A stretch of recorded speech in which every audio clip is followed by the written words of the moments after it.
विश्व महामारी कोरोनाको प्रभाव र अबको बाटो विशेष बहस। दर्शकबिन नमस्कार। हामीले हरेक दिन कोभिड सङ्कटले पारेको प्रभाव र अबको बाटोको बारेमा अन्तर्क्रिया गरिरहेका छौँ।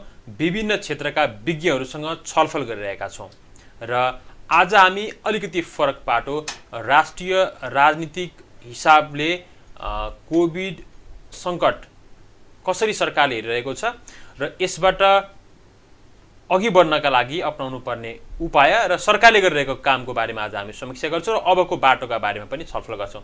हामीसँग आज अतिथि हुनुहुन्छ शिवप्रसाद तिवारी, जो नेसनल कलेजमा इन्टरनेसनल रिलेसन र पोलिटिकल साइन्स अध्यापन गर्नुहुन्छ र उहाँ खास गरी राजनीतिक विश्लेषकका रूपमा विभिन्न सञ्चार माध्यममा कलम चलाउँदै आइरहनु भएको छ राष्ट्रिय राजनीतिको बारेमा र अन्तर्राष्ट्रिय सम्बन्धको बारेमा।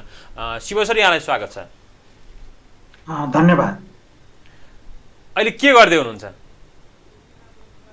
अहिले अब यही हो, अब लकडाउनमा छु। अब लकडाउनमै भए पनि आफ्नो अध्ययन चाहिँ चलिरहेछ। अब पढाउने कलेजहरूतिर पनि पढाइराखिएको छ। त्यस्तै छ। अब अनि यो कोभिडले पारेको चाहिँ हाम्रो राजनीतिमा, हाम्रो समाजमा र अन्तर्राष्ट्रिय समुदायमा समेत कस्तो असर पारिरहेछ त्यो पनि फलो गरिरहेछु। आफ्नो नियमित कामहरू चाहिँ छँदैछ। भनेपछि तपाईँको पठन पाठन पनि चलिरहेको छ, अध्यापन पनि अध्ययन पनि दुवै चलिरहेछ? दुवै चलिरहेछ। हाम्रो चाहिँ अहिले कलेजमा पनि अनलाइनबाट पढाउन थालिरहेछौँ हामीले। एउटा चाहिँ फेस टु फेस पहिला जस्तो चाहिँ कक्षा कोठामै उपस्थित भएर पढाउन नपाए पनि अनलाइन नयाँ प्रविधि प्रयोग गरेर यसको सदुपयोग गर्दै पढ्ने अध्ययन अध्यापन चल्या छ। तर देशका धेरै नागरिकहरूको त अहिले खास गरी विद्यार्थीहरूको पठन पाठन त प्रभावित छ। सरकारले पनि एउटा राम्रो नीति ल्याउन सकेन, यो न अनलाइनलाई पनि रोक्नु भनेर चाहिँ सरकारले भन्यो र विकल्प पनि दिन सकिएन भनेर अन्यल छ। तर काठमाडौँमा चाहिँ त्यो समस्या रहेनछ। यस्तो हो, अब मैले पढाउने चाहिँ अहिले अब यो कलेज लेभलको विद्यार्थीहरूलाई भएर यो अनलाइन प्रविधि चाहिँ सफल हुन सक्छ। तर अब कतिपय चाहिँ हाम्रो शैक्षिक संस्थाहरूको कुरा गर्दाखेरि खास गरी सरकारी शैक्षिक संस्थाहरूको कुरा गर्दाखेरि चाहिँ तपाईँको कतिपयमा चाहिँ अनलाइनको पहुँच पनि छैन, त्यो किसिमको चाहिँ पूर्वाधार पनि छैन। त्यो किसिमको चाहिने उपकरणहरू जस्तो कम्प्युटर चाहिन्छ, मोबाइल चाहिन्छ, इन्टरनेटको आवश्यकता पर्छ। त्यो चाहिँ सबै विद्यार्थीहरू चाहिँ को एक्सेसमा नभएको भएर यो अनलाइन विधिले चाहिँ सरकारले सूचना प्रविधिका क्षेत्रमा जति काम गरेको छु भने पनि अहिलेको अवस्था त हाम्रो वास्तविकता उदाङ्गो पारे नि है। एउटा वास्तविकता उदाङ्गो पारेको पनि हो। एउटा यथार्थ त के थियो भने तपाईँको चाहिँ प्रविधिको पहुँच चाहिँ सबैतिर समान ढङ्गले थिएन। जस्तो हामी पहुँच पुर्याउन पनि हामी सक्षम रहेनछौँ र प्रविधिको प्रयोग गर्न पनि सक्षम रहन्छौँ। खास गरी सरकारी र धेरै अर्थमा निजी क्षेत्र पनि हामी प्रयोग र पहुँच दुवैमा कमजोर रहेछौँ भनेर देखियो नि त होइन? एउटा प्रयोग पनि भयो, पहुँच पनि भयो। यो चाहिँ तपाईँको चाहिँ असामान्य तरिकाले आइलागेको कुरा भएको भएर अलिक छोटो समयमा, सङ्कटको समयमा चाहिँ कहिलेकाहीँ त्यो हाम्रो पहिला के थियो के थिएन भन्ने भन्दा नि सङ्कटको समयले एकदम एउटा चाहिँ युद्ध स्तरमा काम गर्नुपर्ने चाहिँ बनाउँछ। हामीले सरकारको आलोचना मात्रै गरेर हुँदैन, कतिपय कामहरू भएका पनि छन्। जस्तो तपाईँको चाहिँ पहिलो बिरामी जुन हाम्रो कोरोना भाइरस सङ्क्रमित बिरामी चाहिँ आउँदाखेरि नेपालमा चाहिँ यसको टेस्ट गर्ने फेसिलिटी पनि रहन्छ। त्यो टेस्ट गर्नलाई त्यो स्वाब चाहिँ हङकङ पठाउनु परेको अवस्था। त्यो हेरिकन धेरै किसिमको चाहिँ अहिले संरचनाहरू बनिएको छ। तपाईँको स्वास्थ्य सामग्रीहरू आएको छ, परीक्षण गर्ने किटहरू आएको छ, अनि तपाईँको चाहिँ अहिले आइसोलेसनहरू बनिएको छ, क्वारेन्टाइनहरू बनिएको छ, अनि तपाईँको चाहिँ मान्छेलाई ल्याएर चाहिँ राख्ने यसरी ठाउँहरू बनिएको छन्। अनि एक किसिमको जनमानसमा चाहिँ एक किसिमको सूचना पनि प्रभावित भएको छ। हुँदै भएको छैन भन्ने होइन कि, तर जुन किसिमले हामी रिसोर्स भित्रै पनि जुन किसिमले हामीले गर्न सकिन्थ्यो त्यो अनुसार चाहिँ भएन। किनभने सरकार भनेको त एउटा सरल संयन्त्र त होइन, सरकार भनेको त जटिल संयन्त्र हो। सरकारले ढिलो भयो भन्ने कुरा त तपाईँले भन्नुभयो र धेरैले पनि मानियो, ढिलो भयो भन्ने कुरा मानियो। के कारणले गर्दा ढिलाइ भयो त? एउटा चाहिँ मलाई लागेको चाहिँ के हो भने सुरुतिर चाहिँ यो कोरोना भाइरसको सङ्क्रमणलाई गम्भीरतापूर्वक नलिने, नम्बर 1। दोस्रो नम्बर, हाम्रोमा आयो भने पनि हामीलाई खासै केही हुँदैन भन्ने किसिमको, नेपालीको इम्युनिटी पावर बढी छ भन्ने प्रचार पनि यत्रतत्र भयो कतिपय। इम्युनिटी पावर बढी छ भने त्यो भ्रम पनि छ। अब कसैले यो BCG हामीले सानो नेपालमा लगाइने BCG ले गर्दाखेरि र नेपालीको खानपानको रहनसहनको शैलीले र हामीले बारम्बार हात धोइरहने हाम्रो जुन जीवनशैली छ त्यसले गर्दाखेरि हामीलाई कोरोना भाइरसको सङ्क्रमण कम हुन्छ भन्ने पनि छन्। तर यो चाहिँ तपाईँको चाहिँ यसमा केही सत्यता हुनसक्छ, तर रिसर्चबाट स्थापित, अध्ययन अनुसन्धानबाट स्थापित भइसकेको कुरा होइन। त्यो कुराहरूमा हामी चाहिँ विश्वास गरेर बसेर हुँदैन।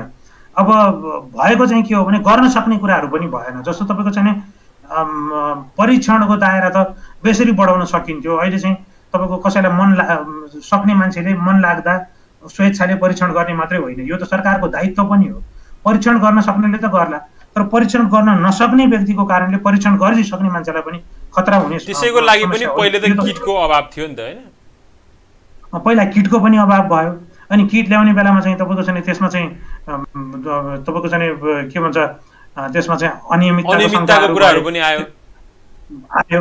अब यो वास्तवमा एक किसिमको लज्जास्पद कुरो पनि हो होइन। यस्तो यो गम्भीर कुरोमा त्यसमा पनि एउटा चाहिँ आर्थिक लाभ हानिको कुरा, लेनदेनको कुरा खोज्नु चाहिँ र त्यो कुरा चाहिँ अब हाम्रो एकदम मूलधारका सञ्चार माध्यमहरूले पनि लेखेका छन्। त्यो कुरामा चाहिँ तर कारबाही कसैलाई केही भएन। यो त अब तपाईँको चाहिँ स्थापित जस्तै छ। अब तपाईँको चाहिँ भनेको यसमा चाहिँ यो राज्य संयन्त्रकै संलग्नता होला कि यो अरू स्वार्थ समूहको संलग्नता होला? यसमा सबै किसिमको संलग्नता छ। तपाईँको चाहिँ हाम्रो जुन ठेक्कापट्टा हुन्छ, किनबेच हुन्छ, अनि हुन्छ, त्यो चाहिँ पहिल्यैदेखि चलिरहेको कुरा थियो। स्वाभाविक जस्तो देखिने गरी यो पनि भयो। यस्तो महामारीको बेलामा यस किसिमको चाहिँ अनि जस्तो अब जब त्यो त्यसमा विवाद भइसके पछाडि अनि सेनालाई जिम्मा दियो, सेनालाई जिम्मा दिँदा पनि सेना त हरेक कुरामा अन्तिम अवस्थामा प्रयोग गर्ने भनेको सेनाले पनि समयमा चिज दिन सकेन भनेपछि त हाम्रो क्षमतामाथि पनि प्रश्न त उठ्दो रहेछ है। यसले त सेनालाई दिने कुराले त हाम्रो नागरिक प्रशासन जुन छ तपाईँको सिभिल एडमिनिस्ट्रेसन त्यो चाहिँ सक्षम रहन्छ। हामी हाम्रो सिभिल एडमिनिस्ट्रेसनलाई विश्वास गर्न सक्दा रहन्छौँ र सेना त मिन्स अफ लास्ट रिसोर्ट भएर आउने कुरा हो नि त। तपाईँको स्वास्थ्यमा पनि सेनाले पनि त समयमा ल्याउन सकेन नि त, भनेको टाइममा ल्याउन सकेन। सेनाले पनि समयमा ल्याउन सकेन। अब एउटा एक किसिमले यो दिन नै ढिलो भइसकेको थियो। यो चाहिँ फेरि तपाईँको यो महामारीको महाव्याधिको चाहिँ समस्या नेपालमा मात्रै नभएर संसारभरि भएको हुनाले यो किसिमको उत्पादनहरूको, यो किसिमको प्रडक्टहरूको, यसलाई चाहिने किट, PPE अनि तपाईँको चाहिँ भेन्टिलेटरदेखि लिएर जे सामानहरू चाहिन्छ यसको लागि, त्यो सामान त संसारभरि चाहिने। अनि एउटा चाहिँ ड्यु प्रोसेस पनि पुरा गर्न पर्ला होइन लिएर आउनको लागि। अब G2G मै जाँदाखेरि पनि तपाईँको चाहिँ एउटा एक किसिमको प्रक्रिया हुन्छ, त्यसलाई समय लाग्छ। त्यो सुरुबाटै थालेको भए यो समयमा हुन्थ्यो, पछि गएर ठेक्का दिने, ठेक्का चाहिँ तपाईँको स्थगित गर्ने, फेरि सेनालाई दिने, सेनाले ल्याउने गर्दाखेरि यो अलिकति स्वाभाविक रूपमा ढिलो भएको छ। जस्तो तपाईँले जति पनि अहिले कमजोरी सरकारको भनेर औल्याउनु भयो, काम त केही भएको छ, तर जति प्रभावकारी हिसाबले हुनु पर्थ्यो त्यसमा सरकारको कमजोरी, गम्भीरता नलिएको, क्षमता आदि कुरामा प्रश्न तपाईँले उठाउनु भयो। तर प्रमुख प्रतिपक्षी दलहरूले जसरी आवाज मुखरित गर्नुपर्ने थियो, सरकारलाई खबरदारी गर्नुपर्ने थियो, उनीहरू पनि यसमा चुके। यसमा प्रतिपक्षी पनि मिल्या हुन् कि किन उनीहरू जति आवाज उठाउनु पर्ने थियो उनीहरू उठाउन सकेन नै? पत्रकारले उठाए, जस्तो तपाईँ जस्तो विश्लेषकहरूले उठाइरहनु भएको छ होइन। विज्ञहरूले एउटा कस्तो छ भने मैले देखेको चाहिँ जस्तो राजनीतिक नेतृत्वमा चाहिँ जस्तो अहिले त्यो कोभिड विरुद्ध लड्नको लागि जुझ्ने भनेर एउटा उच्चस्तरीय संयन्त्र बनाएको छ, त्यो संयन्त्रमा चाहिँ विज्ञहरूको कमी छ। धेरै जसो चाहिँ त्यसमा राजनीतिज्ञहरू छन् हेर्नुहोस् होइन। राजनीतिज्ञले कोले सबै कुरा चाहिँ सल्भ गर्न सक्दैन। अझ हाम्रो जस्तो देशमा ज्ञानमा आधारित हुने नभइसकेको परिप्रेक्ष्यमा चाहिँ त्यो उच्च स्तरीय संयन्त्र अथवा अर्को कुनै संयन्त्रमा चाहिँ विज्ञहरू हुनु पर्यो। विज्ञहरूको अनुसार चाहिँ तपाईँको चाहिँ नीति रणनीतिहरू बन्ने, त्यो अनुसार काम गर्ने, त्यो अनुसार चाहिँ फिडब्याक लिने, अनि त्यो किसिमका चाहिँ कामहरू भएनन्, नम्बर 1। अनि दोस्रो कुरा तपाईँले जुन प्रतिपक्षी दलले भन्नुभएको छ, प्रतिपक्षी दलले संस्थागत रूपमा चाहिँ सुझावहरू यसो गर्नुपर्छ भनेर दिन सकेका त होइन, तर प्रतिपक्षी दलको केही नेताहरूले जस्तै तपाईँको चाहिँ गगन थापाले, भूतपूर्व स्वास्थ्य मन्त्री गगन थापाले अनि बढी काङ्ग्रेसका अर्का केन्द्रीय सदस्य हाम्रो तनहुकै सदस्य नेता हुनुहुन्छ प्रदीप पौडेलले, उहाँहरूले सरकारलाई केही न केही सुझावहरू दिइरहनु भएको थियो हैन। त्यो त हेर्दाखेरि उहाँहरूको व्यक्तिगत स्तरमा भने जस्तो देखियो, पार्टीले जसरी प्रेसर दिनुपर्ने हो त्यसमा त काङ्ग्रेस चुकेको देखियो त। पार्टीगत रूपमा पनि काङ्ग्रेसले केही सुझावहरू त दिएको छ, अनि काङ्ग्रेसका केही अरू केन्द्रीय नेताहरू जस्तो रविन्द्रनाथ जोशीहरूले उहाँहरूले चाहिँ त्यो गणेशमान सिंह अध्ययन प्रतिष्ठानबाट एउटा डकुमेन्ट नै बनाउनु भएको छ। तर समस्या कहाँ हुन्छ भने तपाईँको चाहिँ डकुमेन्टलाई रिसिभ गरेर ओन गर्ने त्यो अनुसार गर्न सक्ने हुनुपर्छ। हाम्रो यहाँ चाहिँ कस्तो देखिन्छ भने कसैले दिएको मार्ग अनुसार राम्रो काम गरियो भने पनि त्यो मान्छेले क्रेडिट पाउने हो कि भन्ने जस्तो देखिन्छ। सरकारले पनि इनिसिएटिभ नलिएको त होइन, तर जुन गतिमा इनिसिएटिभ लिन पर्ने हो सरकारले गरेकै छैन भन्न हुँदैन, तर जुन गतिमा इनिसिएटिभ ल्याएको छ तपाईँको चाहिँ सरकारमा धेरै कन्फ्युजनहरू पनि देखिन्छ कि। जस्तो अब अहिले पनि सरकारले यो 20 गतेसम्मको लकडाउन थपेर फेरि 32 सम्म पुर्यायो। लकडाउन त निरन्तर रूपमा थपिरहेको छ, यता अर्कोतिर फेरि मान्छेहरूको जीवन पनि कष्टकर बनिरहेको छ। एउटा सत्ताधारी नै एकजना सांसदले भन्नुभएको थियो, जतिजनाको कोभिडको कारण ज्यान गयो त्योभन्दा कैयौँ गुणा बढीको आत्महत्याका कारण ज्यान गएको छ, यस विषयमा गम्भीर हुनुपर्छ भन्नुभयो। यसको सामाजिक अरू इम्प्याक्ट कस्तो पर्ला यो लकडाउन थप्दै मात्रै जाँदाखेरिमा? लकडाउन थप्दै जाँदा अघि तपाईँले भन्नुभयो जसो मनोसामाजिक असर परिसकेको छ। तपाईँको समाजको एउटा वर्ग छ जसले आवाज उठाउन सक्दैन, लेख्न सक्दैन, रेडियो टेलिभिजनमा बोल्न सक्दैन, त्यो वर्गहरू चाहिँ तपाईँको भोकले मर्ने भइसकेको छ, नम्बर 1। दोस्रो नम्बर तपाईँको चाहिँ कतिपय एकदम नन कम्युनिकेबल डिजिजहरूले पनि मान्छे मरिरहेछ होइन। तपाईँको अस्ति हामीले अहिले पनि देखिन्छ कतिपय सुत्केरीहरू, गर्भवती महिलाहरू चाहिँ अहिले स्वास्थ्य केन्द्रमा आउन सक्नु भएको छैन। गर्भवती महिलाहरूको तपाईँको मृत्यु चाहिँ यो बिचमा चाहिँ तपाईँको चाहिँ प्रसुतिको कारणले, प्रसुतिको समस्याको कारणले मृत्यु हुने महिलाको सङ्ख्या 200% बढिसकेको छ। अनि तपाईँको चाहिँ होइन यसको चाहिँ व्यापक असर परिसकेको छ। जस्तो तपाईँको रूपले पनि कतिपय मान्छेहरू मरिसकेका छन्, किनभने अहिले ओपिडी पनि पाउँदैन, मान्छे स्वास्थ्य केन्द्रमा जान हिचकिचाइरहेछ होइन। अब तपाईँको अस्ति भर्खर मैले एउटा तथ्याङ्क पढाएको थिएँ, त्यसमा के भनेको छ भने क्यान्सरले मर्ने मान्छेहरूको सङ्ख्या चाहिँ कोभिडले मर्ने मान्छेहरूको सङ्ख्या भन्दा बढी रहेछ। तर यसो भन्न खोजेर चाहिँ कोभिडलाई चाहिँ हल्का फुल्का लिन हुन्छ, यसलाई चाहिँ खेलाँची गर्न हुन्छ भनेको होइन कि कोभिडको नाम अरू सबै सरकारले यो अहिले फेरि थपेको लकडाउन चाहिँ सही छैन भन्न खोज्नुभयो तपाईँले? लकडाउन सही होइन कि लकडाउनमा जुन समय थपिएको छ त्यसलाई चाहिँ अध्ययन अनुसन्धान गर्ने र अब लकडाउन कसरी हुन्छ छिटो खोल्ने भन्ने मार्गतिर चाहिँ सरकार जानुपर्छ। तर दुर्भाग्यवश के छ भने अहिले लकडाउन थप्दा सरकारले लकडाउन किन थपिरहेछ होला त? कन्टिन्युस एउटै फर्मेटमा लगालग थपिरहेको छ किन होला त सरकार? एउटा चाहिँ तपाईँको के हुन्छ भने लकडाउन खोल्दाखेरि धेरै कुरामा विचार पुर्याउनु पर्ने हुन्छ। एउटा सोसियल डिस्टेन्सिङ मेन्टेन गर्नु पर्यो, अलिकति रोगीहरूको सङ्ख्या बढ्छ, दोस्रो नम्बर तेस्रो चाहिँ फेरि किटहरू बढी चाहिन्छ, हस्पिटलको बेडहरू बढी चाहिन्छ होइन। त्यो भन्दा चाहिँ एकदम हाई सन्चो चाहिँ के हुन्छ भने लकडाउन भनेको त्यो अवस्था जुन तपाईँले भनेको अवस्थालाई सामना गर्न सकिन्न कि भनेर सरकारले चाहिँ अहिलेको अवस्थामा लकडाउन थपिरहेको हो। त्यसो भए लकडाउन थप्नुको चाहिँ नत्र चाहिँ तपाईँको चाहिँ अरू चाहिँ कारण चाहिँ देखिँदैन। जस्तो अब अहिलेसम्म चाहिँ अब सरकारले गरिरहेको प्रयासको हामीले बारेमा कुरा गऱ्यौँ। अब अहिले त भारतको सीमाबाट आएका नागरिकहरू फर्किरहेका छन् र ठुलो सङ्ख्यामा खाडी मुलुकमा रहेका नेपालीहरू पनि छन्, जस कतिपयलाई ती देशले नै हामी पठाउने व्यवस्था गर्दैछौँ भन्दा पनि सरकारले लिएर आउन सकेको छैन, अब लिएर आउने भनेर भनेको छ। अब जस्तो यो इन्डियाबाट आउने एक खालको समस्या हामी जुधिरहेका छौँ। अब यो खाडी राष्ट्रबाट लिएर आउनको लागि चाहिँ सरकारले कसरी भूमिका खेल्नुपर्छ र अरू देशहरूबाट पनि आउनको लागि कसरी भूमिका खेल्नुपर्छ जस्तो लाग्छ यहाँलाई? म यसमा चाहिँ तपाईँलाई अलिकति लामो उत्तर दिन चाहन्छु। एउटा चाहिँ तपाईँको चाहिँ पहिला हाम्रो प्रधानमन्त्रीजीले पनि र मन्त्री परिषदका अरू मान्छेले नि के भन्नुभयो भने हाम्रो चाहिँ इन्डियाबाट आउने हाम्रो नेपाली जनतालाई चाहिँ कसरी ल्याउन सकिन्छ, ल्याउन सकिँदैन, मिडल इस्टबाट को जनतालाई ल्याउन सकिँदैन भन्नुभयो। यो चाहिँ अहिले चाहिँ उहाँहरूको पोजिसन चेन्ज भएको छ, किनभने हुन पनि पर्ने थियो। कुनै पनि देशले आफ्नो नागरिकलाई चाहिँ अपनत्व देखाउनै पर्छ, डिसओन गर्न पाउँदैन। किनभने हाम्रो यो मन्त्री परिषदमा भएका मान्छेहरूको, हामी नेपालमा हुने मान्छेहरूको यो देशमा जति अधिकार छ भारतमा हाम्रा नागरिकहरूको पनि उति नै अधिकार छ। हाम्रो देशमा उनीहरूले आउन पाउनुपर्छ। तर के गर्नुपर्ने थियो त भन्दाखेरि अलिकति जटिलता हामीलाई किन छ भने हाम्रो देशका चाहिँ लाखौँ मान्छेहरू बाहिर छन्, त्यो लाखौँ मान्छेलाई ल्याएर हामीले चाहिँ क्वारेन्टाइनमा राख्न सकिँदैन होला। अब त्यसको लागि के विकल्प हुनसक्छ त? घर घरमा जान सक्ने मान्छेलाई तपाईँहरू घर घरमा जानुहोस् भन्ने, एयरपोर्टबाटै चाहिँ सरकारले एउटा विशेष किसिमको सवारी मिलाइदिने, घर घरमा लगेर राख्ने, घर घरमै क्वारेन्टाइन मेन्टेन गर्ने चाहिँ गर्न सक्नुपर्छ सरकारले होइन। यो सरकारले आफ्नै माता चाहिँ क्वारेन्टाइनहरू मेन्टेन गर्न सकेन भने त्यो विधि पनि अपनाउन सक्छ। त्यो विधि सुरुबाट नै सरकारले अपनाउन सक्छ। नम्बर 1 त्यो भएको भए के हुन्थ्यो त भन्दाखेरि अब चाहिँ हामीले के बुझ्नुपर्छ भने यो समस्या चाहिँ तपाईँको चाहिँ अहिले समाधान हुँदैन, किनभने इन्डियाबाट मान्छे आउने क्रम जारी रहन्छ, मिडल इस्टबाट चाहिँ तपाईँको मध्यपूर्वको मान्छे आउने क्रम जारी रहन्छ, अस्ट्रेलियाबाट पनि मान्छेहरू आउला, हजुर अमेरिकाबाट पनि मान्छेहरू आउला। त्यो मान्छेहरूलाई हामीले चाहिँ सरकारले बनाएको क्वारेन्टाइनमा राख्न सकिँदैन भने कतिपय मान्छेलाई त आफ्नो घर परिवारसित छुट्टै भएर आफ्नै घरमा बस्न सक्छ। त्यो किसिमको क्वारेन्टाइन मेन्टेन गरिदिने अनि त्यो किसिमले चाहिँ प्रमोट गर्न सकिन्छ। त्यसको लागि चाहिँ अहिलेको अवस्थाले सम्भव होला,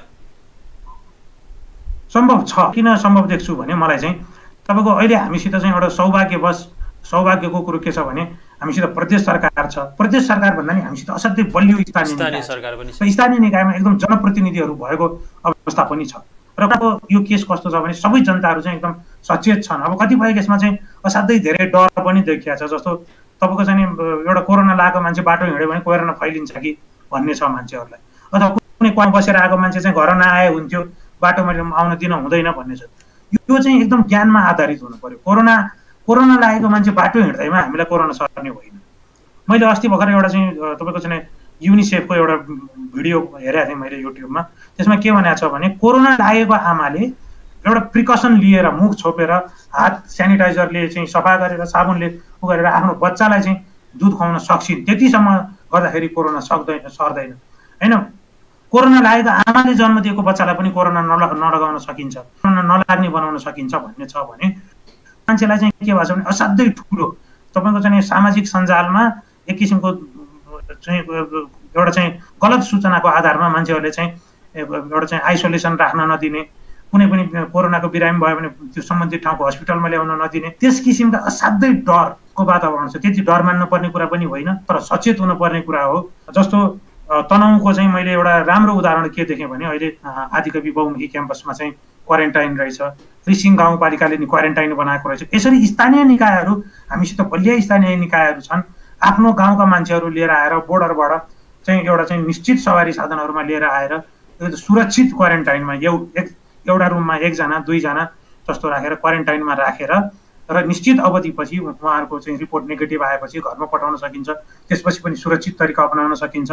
यसलाई चाहिँ डराएर अथवा यसबाट आत्तिएर अथवा मान्छेलाई आउनै नदिएर अथवा यसको चाहिँ उपचार नखोजेर भन्दा नि यसलाई संयमित तरिकाले जुन चाहिँ अध्ययन अनुसन्धानमा आधारित ज्ञान छ त्यो ज्ञानलाई चाहिँ व्यावहारिक रूपमा लागू गरेर योसित जुझ्न सकिन्छ र लकडाउन खोल्न पनि सकिन्छ। यसरी वैज्ञानिक तरिकाले गर्ने हो भने केही समय चाहिँ हामीले भारतमा भएका हाम्रा नागरिकलाई आउन दिएनौँ, तर उनीहरू लुकीछिपी आए र अहिलेको कोरोनाको जुन महामारी नेपालमा फैलिया छ यो चाहिँ तपाईँको चाहिँ मान्छेलाई चाहिँ सुरक्षित तरिकाले आउन दिएको भए, क्वारेन्टाइनमा राखेको भए अथवा स्थानीय निकायहरूसित चाहिँ सरसल्लाह गरेर त्यो ठाउँलाई स्थानीय निकायमै क्वारेन्टाइनमा राखिदिन सकेको भए अथवा घर घरमा सम्भव भएसम्म हुने ठाउँमा चाहिँ घर घरमा एउटा छुट्टै कोठामा एउटा क्वारेन्टाइनमा राखिदिन सकेको भए यो किसिमले चाहिँ कोरोना भाइरसको महामारीको डर चाहिँ हुन्थेन जस्तो मलाई।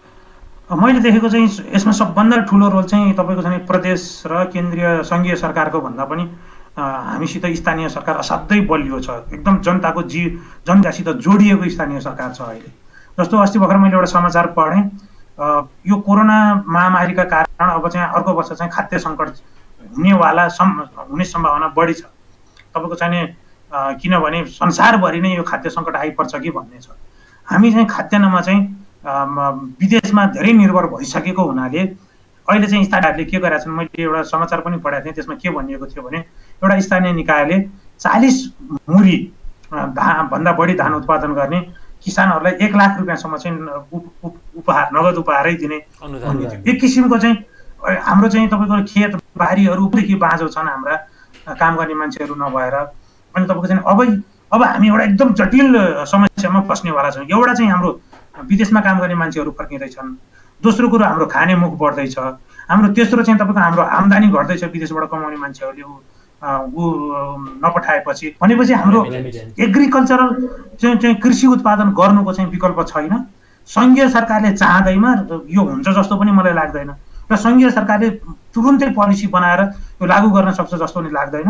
स्थानीय निकायमा एउटा चाहिँ जनचेतना जगाउने, एउटा चाहिँ स्थानीय सरकारले जनतासित जोडिएको स्थानीय सरकारले वडा प्रतिनिधिहरूले चाहिँ र अहिले चाहिँ यसमा चाहिँ बढावा दिनुपर्छ। अहिले गाउँ गाउँमा पनि यो चाहिँ चेतना छ जस्तो लाग्छ मलाई चाहिँ। सङ्घीय सरकारले पोलिसी बनाएर यो उपलब्धि हुन्छ जस्तो चाहिँ मलाई लाग्दैन, किनभने त्यो किसिमको रेटिङ सबै बल चाहिँ अब स्थानीय सरकारको कोर्टमा छ। मलाई चाहिँ बल पनि स्थानीय सरकारको कोर्टमा छ र किनभने स्थानीय सरकारलाई नै त्यहाँ के उत्पादन हुन्छ, कसरी उत्पादन हुन्छ, के कति ऊ छ, कहाँ खोला छ, कहाँ चाहिँ कसरी कुलो बनाउनु पर्ने छ, अनि तपाईँको चाहिँ के चाहिँ यहाँ चाहिँ वैकल्पिक उत्पादनहरू के हुन सक्छन्, त्यो चाहिँ स्थानीय सरकारलाई जति चाहिँ यो सङ्घीय सरकारलाई प्रदेश सरकारलाई थाहा पनि हुँदैन। भनेपछि सारा स्रोत र साधन चाहिँ कृषिमा केन्द्रित गर्नु जरुरी छ यो अबको केही समय चाहिँ। त्यो गर्दाखेरि चाहिँ उचित हुन्छ, किनभने तपाईँको चाहिँ अर्को वर्ष चाहिँ केही जाने खाद्यान्न चाहिँ विश्वव्यापी रूपमा म आज बिहान पनि विद्यार्थीहरूलाई पढाइरहेको थिएँ मैले, यो खाद्य सुरक्षाको चाहिँ जुन कन्सेप्ट उनीहरूले लिएर आएर खाद्यान्न चाहिँ निर्यात नगर्ने भनिदियो भने अर्को वर्ष चाहिँ हामी जस्तो आयातमा खाद्यान्नमा आयातमा भर पर्ने राष्ट्रलाई अप्ठ्यारो पर्न सक्छ। त्यति अप्ठ्यारो पर्छ लिएर आउँछु, तिहारमा चाहिने फुल पनि लिएर आउँछ। तपाईँको चाहिँ चामलदेखि लिएर खसी बोकादेखि लिएर तपाईँको चाहिँ दालदेखि लिएर होइन, तपाईँको चाहिँ तरकारीदेखि लिएर सबै थोक चाहिँ भारतबाट आउँछ हाम्रो। हामी भारतमा निर्भर छौँ। अब तपाईँको चाहिँ त्यो भएर त्यसका लागि चाहिँ अहिले नै स्थानीय सरकारले सोच्नु पर्यो थियो, किनकि स्थानीय सरकारहरू त अहिले बजेट बनाउने पूर्व सन्ध्यामा छन् नि त, अहिले नै सोच्नु पर्यो उनीहरूले। हजुर, मलाई चाहिँ कस्तो लाग्छ भन्दाखेरि त स्थानीय सरकारले पहिलेदेखि पनि धेरै जसो तहहरूले अझ ग्रामीण तह गाउँपालिकाहरूले कृषि नै हो हाम्रो प्राथमिकता भनेर मुखले त भनेकै हुन्छन्, कृषिमा लगानी गरेका छौँ पनि भनेकै हुन्छन्, तर हामी अझै पनि हामी यो निर्वाहमुखी कृषिबाट माथि उड्न सकेका छैनौँ। अब चाहिँ कसरी जानुपर्छ त ठ्याक्कै, जस्तो अब नागरिकलाई पनि सम्बोधन गर्ने हिसाबले र तपाईँले भने जस्तो खाद्य सुरक्षाको पनि हिसाबले ठ्याक्क तपाईँले भनिदिँदाखेरिमा यसरी गयो भने हुन्छ भनेर, किनभने भन्न त सधैँभरि काम भइरहेको छ कृषिमै भनिरहेको छ नि सरकार। कुनै समय कस्तो थियो भने तपाईँको नेपाल चाहिँ तपाईँको तिब्बतमा पनि खाद्यान्न निर्यात गर्थ्यो नेपालले, इन्डियामा पनि नेपालले खाद्यान्न निर्यात गर्थ्यो। अब अवस्था ठ्याक्कै उल्टो छ, अहिले चाहिँ हामी खाद्यान्न आयात गर्ने अवस्थामा छौँ। अब यसको लागि चाहिँ मैले एकदम हार्ड एन्ड फास्ट आइडिया दिन चाहिँ मलाई गाह्रो होला, किनभने अलिकति मैले त्यो कृषिको नीतिहरू पनि हामीले बुझ्नुपर्छ। तर एउटा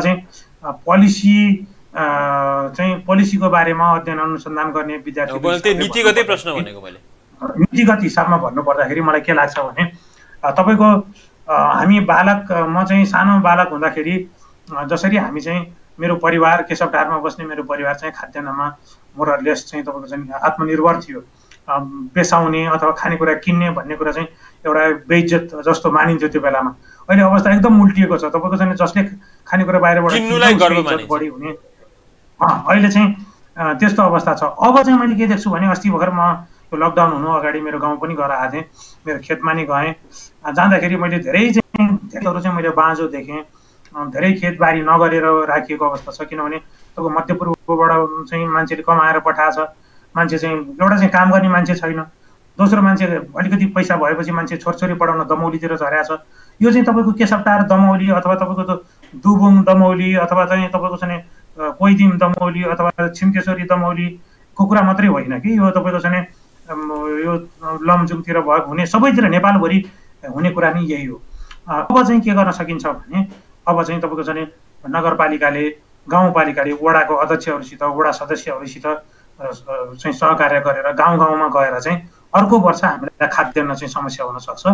अब मकै लगाउन सक्नेले मकै लगाउने, धान लगाउन सक्नेले धान लगाउने, कोदो लगाउन सक्नेले कोदो लगाउने, आलु लगाउन सक्नेले आलु लगाउने, तरकारीमा आत्मनिर्भर हुने गरियो भने सम्भवतः त्यसले चाहिँ अरू कैयन वर्षसम्म चाहिँ हाम्रो चाहिँ कृषि प्रणालीलाई, हाम्रो कृषिमा जीवनयापन गर्ने शैलीलाई चाहिँ फेरिदिन सक्छ। यदि राम्रोसँग ह्यान्डलिङ गर्न सकियो, व्यवस्थापन गर्न सकियो भने अहिलेको कोभिड सङ्कट र यो समयमा आएको बेरोजगार जनशक्ति चाहिँ हाम्रो लागि राम्रो र उत्पादनशील पनि हुन सक्छन्।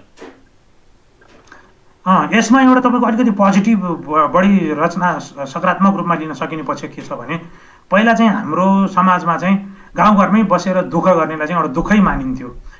यसलाई चाहिँ काम गर्न चाहिँ अप्ठ्यारो मान्ने चलन थियो, खेतीबारीको काम गर्ने चाहिँ एउटा दुःख हो भन्ने चाहिँ जुन डिस्कोर्स थियो हाम्रो गाउँतिर गाउँघरतिर, अहिले चाहिँ मान्छे मध्यपूर्वतिर बसेर आएका छन्। दुःख के हो त?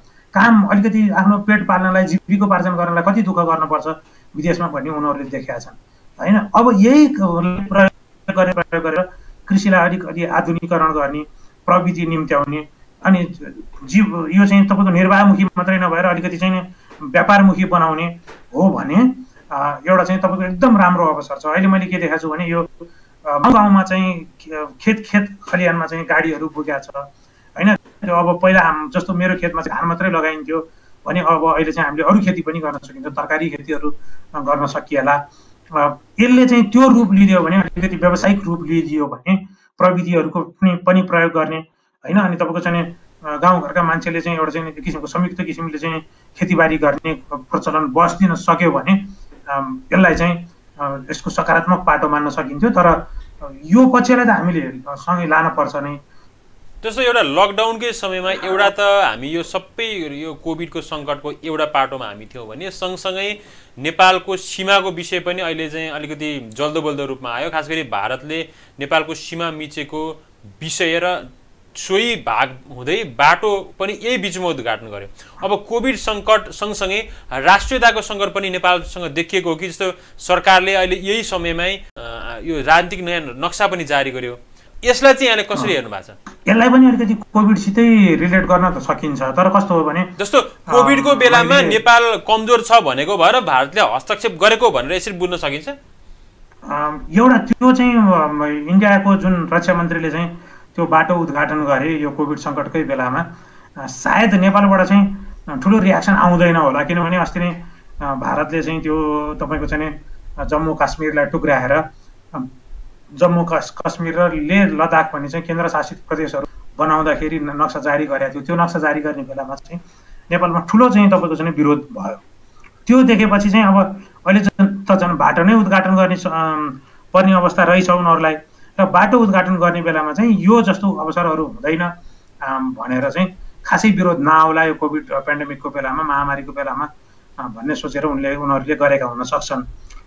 तर यसपालि चाहिँ नेपाल सरकारले एउटा आँट गर्यो र आफ्नो चाहिँ पहिला केही अनिश्चितताका बेलामा अथवा हामीसित चाहिँ त्यो टेक्नोलोजिकल एडभान्समेन्ट नभएको बेलामा अथवा हामीले आवाज उठाउन नसक्ने बेलामा जुन हाम्रो भूभाग गुमेको थियो त्यसलाई पनि समाहित गरेर नेपाल सरकारले एउटा चाहिँ नक्सा जारी गरेका छ। एउटा अलिकति हामीलाई बेफाइदा चाहिँ के छ भने हाम्रोमा चाहिँ एक किसिमको सरकारले अलि जटिल भएर नसोच्ने हुँदा यो अब सरकारले चाहिँ आफ्नो भूभाग जुन अतिक्रमित भएको भनेको भूभाग सहितको नक्सा जारी गर्यो र प्रधानमन्त्रीले वाइ पनि पाउनुभयो यो जटिल अवस्थामा पनि सरकारले आफ्नो चाहिँ भूभाग सहितको नक्सा जारी गर्यो भनेर।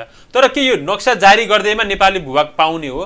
नक्सा जारी गरेसँगै नेपाल सरकारले कूटनीतिक च्यानलबाट चाहिँ भारतसँग यो भूभाग हाम्रो हो, हामीले पाउनुपर्छ भन्ने विषयमा चाहिँ पहल गरेको छ कि छैन? त्यसमा चाहिँ कि यही राजनीतिक नक्सा जारी गरेर मात्रै त भूमि पाउने त होइन होला? कुराकानीका पहलहरू भइरहेका रहेछन्। अब जस्तो प्रधानमन्त्री हाम्रो प्रधानमन्त्रीज्यू र तपाईँको चाहिँ भारतको प्रधानमन्त्री नरेन्द्र मोदी बिच चाहिँ एउटा चाहिँ भिडियो टक कन्भर्सेसन हुने कुरा रहेछ। त्यो चाहिँ भारतीय प्रधानमन्त्रीको व्यस्तताको कारण भनिएको छ, त्यसको कारण हुन सकेन। अरू पनि तपाईँको चाहिँ डिप्लोमेटिक लेभलमा चाहिँ कुराहरू भइरहेका हुन सक्छन्। पहिला चाहिँ अब अहिले भारतमा पनि र नेपालमा पनि यो कुरालाई चाहिँ शान्तिपूर्ण रूपमा, किनभने भारत र नेपाल सदियौँदेखिका छिमेकी हुन्, एकअर्कालाई अत्यन्त आवश्यक पनि छन्। यिनीहरू बिचमा चाहिँ तपाईँको चाहिँ एकदम दुश्मनी हुन सक्ने सम्भावना पनि छैन, हुनु पनि हुँदैन। दुवै देशलाई बेफाइदा छ। तर एउटा कोणबाट चाहिँ नेपाल भारतको मित्र हो, नेपाल किन बिच्कियो भनेर एक तहका राजनीतिक नेतृत्व र विज्ञहरूले कुरा उठाइरहेको छ। तर अर्को हिसाबले भन्ने हो भने फेरि नेपाल चीनको पोटामा गयो, यो नेपाललाई अझ कडा गर्नुपर्छ भन्ने हिसाबको अर्को उग्र कुराहरू पनि फेरि यही बिचमा आइरहेको छ नि। तपाईँले निकास चाहिँ के देख्नुहुन्छ? त्यो मैखेको चाहिँ अब त्यो नेपाल चाहिँ चीनको पोल्टामा गयो भन्ने चाहिँ तपाईँको चाहिँ एक किसिमको त्यो सञ्चार माध्यमहरूले हो, इन्डियामा पनि भारतमा पनि सबै सञ्चार माध्यमले यस्तो भनेका छैनन्। त्यो नेगेटिभ जुन चाहिँ कुराहरू भएका छन् यो हल्ला चाँडै फैलिएको छ। तर त्यहाँका पनि रेस्पोन्सिबल सञ्चार माध्यमहरू छन्। तपाईँको चाहिँ एनडीटिभी भन्ने छ, हिन्दू भन्ने छ, अनि अरू सञ्चार माध्यमहरू छन्। उनीहरूले चाहिँ तपाईँको चाहिँ भारतले नेपालसित चाहिँ भारत अलिकति ठुलो राष्ट्र भएको हुनाले, शक्तिशाली राष्ट्र भएको हुनाले नेपालसित चाहिँ छलफलमा जानुपर्छ भन्ने चाहिँ उनीहरूको छ। नेपालको राजनीतिक नेतृत्व जो सत्तारूढ, अब खास गरी भूमिका त सत्तारूढ राजनीतिक नेतृत्वको रहने भयो। सत्तारूढ राजनीतिक नेतृत्व साँच्चैको यो विषयलाई वार्ताबाट र सजिलैसँग हस्तक्षेप नगरिकन, हस्तक्षेपकारी भूमिका नखेलिकन टुङ्गाउनु पर्छ भन्ने पक्षमा छ। किनभने तपाईँले यो अन्तर्राष्ट्रिय मामिलाको सन्दर्भमा पनि धेरै लेखिरहनु भएको भएर तपाईँले अझ बढी जानकारी, तपाईँलाई के लाग्छ? यो भारतको सत्तापक्ष कि नेपालको सत्तापक्ष कुन भन्नुभयो तपाईँले? भारतको सत्तापक्ष चाहिँ तपाईँको चाहिँ अब सुरुमा उसले त्यो यो अस्वीकार नै गरेको थियो धेरै वर्षसम्म। तपाईँको चाहिँ नेपालले कालापानीको त्यो उठाएको त धने सन् 1980 को दशकतिरदेखि रहेछ होइन। यसलाई चाहिँ व्यवस्था गर्ने, नेग्लेक्ट गर्ने गरिरहेको थियो। अब चाहिँ यो नेपालले चाहिँ नक्सा जारी गरिदिइसकेपछि चाहिँ भारत चाहिँ यस कुरामा एकदम गम्भीर हुन बाध्य भएको जस्तो मैले देख्छु। र यसको बारेमा अब चाहिँ भारतले नेपालसित चाहिँ संवाद चाहिँ नेग्लेक्ट गर्न सक्ने अवस्था छैन, किनभने नक्सा जारी भइसकेको छ। अहिले चाहिँ भारतले चाहिँ तपाईँको चाहिँ भारतीय सेना बसेको ठाउँमा चाहिँ नेपालले आफ्नो दाबी कायम गरिसकेको छ। तपाईँले देखेको सम्भावना कस्तो निकास होला त, अथवा कति समय लाग्छ? निकास समय एकदम धेरै नै लाग्छ। मलाई चाहिँ कस्तो लाग्छ भने यो समय चाहिँ धेरै लाग्छ, किनभने तपाईँको यो जुन लिम्पियाधुरादेखिको केस छ, कुटी अनि तपाईँको चाहिँ नाभी अनि गरब्याङ अनि गुन्जी भन्ने जुन चाहिँ लिपु खोला र कुटियाङ्दी अथवा काली नदीको बिचमा जुन एरियाहरू छन्, त्यो एरिया चाहिँ तपाईँको अङ्ग्रेज भारतमा अङ्ग्रेजको सरकार हुँदादेखिको चाहिँ विवादका विषयहरू हुन् कि त्यो विवादको विषय। अनि त्यसपछि गएर पछि कालापानीमा चाहिँ भारतको सेना आएर बसेको चाहिँ राजा महेन्द्रको कालदेखि भनिएको छ। त्यस बेलाका गृहमन्त्री विश्वबन्धु थापाले केही सञ्चार माध्यमहरूसित बोलिसक्नु भएको छ। अब त्यो कुरा चाहिँ यो तपाईँको लिपु खोलाभन्दा पारिपट्टि पश्चिमपट्टिको कुरा चाहिँ सम्भवतः अङ्ग्रेजको पालादेखि नै छ। र लिपु खोलाभन्दा पनि पूर्वतिर चाहिँ जुन भारतीय सेनाको उपस्थिति छ त्यो चाहिँ कहिलेदेखि हो र राजा महेन्द्र र जवाहरलाल नेहरू बिच यदि कुरा भएको भने के हो कसो हो, यो कुराहरू चाहिँ भारतीयहरूसित पनि तपाईँको केही प्रमाणहरू होला। नेपाल पछितिर धेरै जस्तो अब यसमा नेपालसँगका प्रमाणहरू पनि अहिले खास गरी सञ्चार माध्यममा मुखरित भएर आइरहेको छ। नेपाल सरकार भारतले नै जारी गरेका विभिन्न राजनीतिक नक्सामा ती भूभाग नेपालमा परेको, अनि नेपाल र भारत अङ्ग्रेजसँगको सन्धि, मैत्री सन्धि आदि सबैमा हेर्दाखेरिमा हाम्रो हो भन्ने प्रष्ट प्रमाण चाहिँ हाम्रो सञ्चार माध्यमहरूमा आइरहेको छ। यति हुँदाहुँदै पनि भारतले त्यो भूभागमा आफ्नो आधिपत्य जमाएको हिसाबले तपाईँले चाहिँ निकास निस्केला भन्नुभयो, तर भारतले त यो हस्तक्षेप गर्ने हिसाबले नै गरेको जस्तो त देखिन्छ। निकास निस्केला र? निकास त एउटा निस्किनै पर्छ, तर कस्तो निकास निस्किन्छ अहिले भन्न सकिँदैन, किनभने तपाईँको एकदम जटिल विषय हो। एउटा चाहिँ तपाईँको चाहिँ यो तत्कालै समाधान हुने विषय पनि होइन। मलाई चाहिँ तपाईँको चाहिँ हामीले जसरी भनिया छ, जसरी दाबी गरिया छ, अनि जस्तो तपाईँले अघि भन्नुभयो नि तत्काल निस्कन अब त्यति सम्भावना देखिँदैन। भारतको फेरि नेपालसँग मात्र होइन, हरेक छिमेकीसँग सीमा विवाद छ। चीनसँग छ, नेपालसँग छ, पाकिस्तानसँग छँदैछ, बङ्गलादेश आदि देशसँग, म्यानमारसम्म पनि हेर्दाखेरिमा सीमा विवाद धेरै छ। भारतको नीति नै यो सीमा तान्ने, अझ कतिपय शब्दमा हस्तक्षेपकारी नीति हो, यसको समाधान हुँदैन भन्छ। नेपालसँगै उसले समाधान गर्ला भन्ने के आधार हुन्छ? यो चाहिँ मैले तपाईँलाई स्पष्ट पारौँ, एउटा हाम्रो नेपालमा चाहिँ एकदम भारत विरोधी मानसिकता असाध्यै बढी छ। यो पञ्चायतकालदेखि नै यो सर्दै पुस्तान्तर हुँदै आएको हो। यो तपाईँको चाहिँ भारतको चाहिँ तपाईँको 6-7वटा राष्ट्रसित सीमा विवाद छ होला। तपाईँको हामीलाई थाहा नभएको कुरा, चीनसित चाहिँ उसको नेपालसित त उसको सीमा सम्झौता भएको छ, म्यानमारसित नि भएको छ, चीनको पनि धेरै तपाईँको चाहिँ भारतको भन्दा बढी चाहिँ सीमा विवाद चीनको होला। हामीले यो कुरा चाहिँ कहिले पनि हामीलाई भनिँदैन। हामीलाई के भनिन्छ भने भारतको धेरैजनासित, धेरै राष्ट्रहरूसित सीमा विवाद छ, भारत चाहिँ अर्गेलो छ। यो चाहिँ तपाईँको चाहिँ उपनिवेश कालदेखि नै भारतलाई त्यो किसिमको एउटा लिगेसी चाहिँ प्राप्त भएको छ। यो अहिले चाहिँ स्वतन्त्र भारतले चाहेर मात्रै भएको चाहिँ सीमा विवाद होइन। यो तपाईँको अहिलेको चाहिँ लिम्पियाधुराको केस पनि तपाईँको चाहिँ उपनिवेश कालदेखि नै हो। कालापानीको केसमा चाहिँ भारतले केही अर्गेल्याइ गरे हुन सक्छ भन्ने मेरो बुझाइ छ। सुस्ताको केसमा पनि भारत अलिकति उदार हुनुपर्छ भन्ने मेरो सुझाव हो। तर लिम्पियाजुराको केसमा चाहिँ अहिलेको तपाईँले प्रमाणहरू हेर्नुभयो भने अङ्ग्रेजले कोही पालादेखिको चाहिँ यो विवाद हो। यो विवाद चाहिँ तपाईँको सानोतिनो यो विवाद होइन। तर मलाई चाहिँ के लाग्छ भने भारतले जस्तो बङ्गलादेशसित एकदम सौहार्दपूर्ण किसिमले चाहिँ उसको सीमा विवाद सल्ट्याएको छ, नेपालसित अनि तपाईँको चाहिँ उसको चाहिँ चीनसित चाहिँ उल्लेख्य सीमा विवाद होला, पाकिस्तानसित उल्लेख्य सीमा विवाद होला, तर नेपाल जस्तो सानो सानो देशहरूसम्म चाहिँ भारतले असाध्यै उदार भएर चाहिँ सीमा विवाद सल्ट्याउनु पर्छ। आशावादी भयौँ र हामीले त्यसका लागि चाहिँ जस्तो हाम्रो राजनीतिक नेतृत्वले के गरिदियो भने यो सहजतापूर्वक टुङ्गिन्छ भन्ने यहाँ लाग्छ। जस्तो भारत उदार, कतिपय देशमा तपाईँको शब्दमा भारत उदार भएर समाधान गरेको छ भने नेपालको हकमा पनि उदार होला भन्ने तपाईँको विश्वास छ। राजनीतिक नेतृत्व एउटा हाम्रो एउटा राम्रो पक्ष के छ भने अहिले धेरैजना नेपालमा इन्टेलेक्चुअलहरूले चाहिँ इन्डियन मिडियाहरूमा लेखिरहनु भएको छ होइन। तपाईँको चाहिँ जस्तो इन्डियाको इङ्ग्लिस मिडियमको पेपरहरूमा लेखिरहनु भएको छ, उहाँले यसरी नै कन्फरेन्सहरू गरेर कार्यक्रमहरू गरिरहनु भएको छ। नेपाली पर्सपेक्टिभ, नेपाली भ्यू के हो त भनेर भारतमा चाहिँ जानकारी गराइएको छ। अनि हामीले के बिर्स्यौँ, भारतको विरोध मात्रै गरिरहँदा हामीले के बिर्सिनु हुँदैन भने भारत एउटा प्रजातान्त्रिक देश हो। त्यहाँ चाहिँ तपाईँको चाहिँ आलोचनात्मक चेत भएका मान्छेहरू छन्। त्यहाँ चाहिँ तपाईँको सबै कुरा चाहिँ भारत सरकारले मात्रै चाहेर पनि हुँदैन। त्यहाँ चाहिँ त्यहाँ ओपिनियन मेकरहरूलाई हामीले इन्फ्लुएन्स गर्न सकिन्छ, हामीसित प्रमाण छ भने इन्फ्लुएन्स गर्न सकिन्छ। त्यहाँको सञ्चार माध्यमहरूमा लेखौँ, आफ्नो कुराहरू राखौँ र उनीहरूलाई कन्भिन्स गरौँ र सम्मानपूर्वक। धेरै अहिले चाहिँ अहिलेको सरकारको मान्छेहरूले नै भन्नुभएको छ, सर यदि भारतीय सरकार चाहिँ नेपालको जमिनमा त्यहाँ उपस्थित हो भने सम्मानपूर्वक उसलाई त्यहाँबाट पछि हट्ने व्यवस्था बनाउनुपर्छ। अपमानजनक रूपमा उसलाई हटाउन खोज्न चाहिँ जस्तो नेपालको भूमिबाट ऊ हट्नै पर्छ, तर अपमानजनक रूपमा उसलाई चाहिँ तपाईँको चाहिँ अन्तर्राष्ट्रिय रूपमा बेइज्जत गर्न खोजियो को उसले मान्यो भने सम्भवतः यो समस्याले चाहिँ नेपाललाई पनि धेरै समय दुःख दिन सक्छ जस्तो मलाई लाग्छ। उहाँ हुन्थ्यो राजनीतिक विश्लेषक शिवप्रसाद तिवारी, जो अन्तर्राष्ट्रिय सम्बन्धमा पनि दखल राख्नुहुन्छ र अध्यापन पनि गर्नुहुन्छ।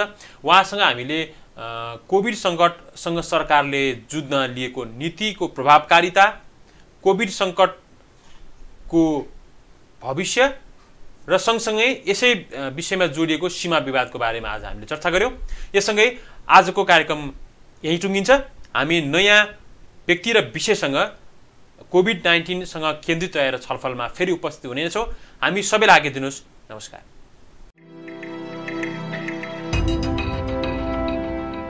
विश्व महामारी कोरोनाको प्रभाव र अबको बाटो, विशेष बहस।